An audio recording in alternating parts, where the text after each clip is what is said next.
the future a bit more even into 2028.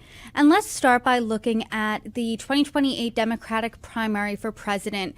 For a while, Governor Gavin Newsom, he's been one of the top contenders. He hasn't said officially if he's going to run or not. However, this week he did put out his memoir, and that's usually a precursor for someone announcing their presidential ambitions. So how is he faring in this poll, and who are the other top contenders? Yeah, I think that we're all anticipating that Governor Newsom is going to step into the race. And right now, if he did, he would be the leader in the field. 20% of Democratic voters plan to support him.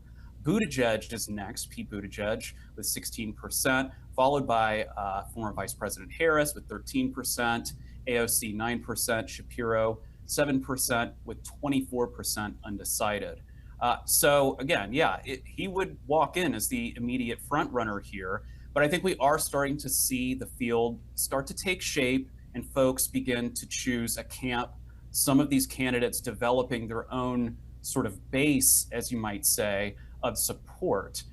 Newsom, especially, he has a few places where he can draw from. And then some of these other candidates as well have their own little basis of support. Yeah, talk to us about those bases a little bit more. Who's going where? Where are you seeing anything that's sticking out or surprising? Yeah, so let's start with the front runner Newsom. We see that he is winning among Hispanic voters. Now, I think that this could be really important if, say, the Democratic Party is still figuring out exactly which states are going to go first. But if Nevada is an early state, that could be really important. And I think that he would automatically have a little bit of a leg up just being in the neighboring state of California.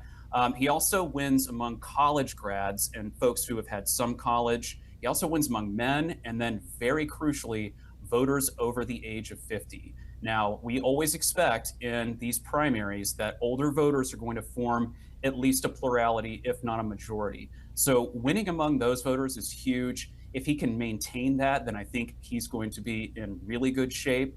As we look at some of the other candidates, Vice President Harris, she's still overperforming among Black voters with 36%. Otherwise, she doesn't have too much of a base of support. Otherwise, AOC, she has some interesting support. As you might expect, she is winning among some of the younger voters. So those, that could end up playing a role if we see something where turnout approaches levels like we saw in New York City in 2025 in some of these states, then that could make a big difference. And then finally, Pete Buttigieg, he also has pretty solid support. He's in second place in our poll here.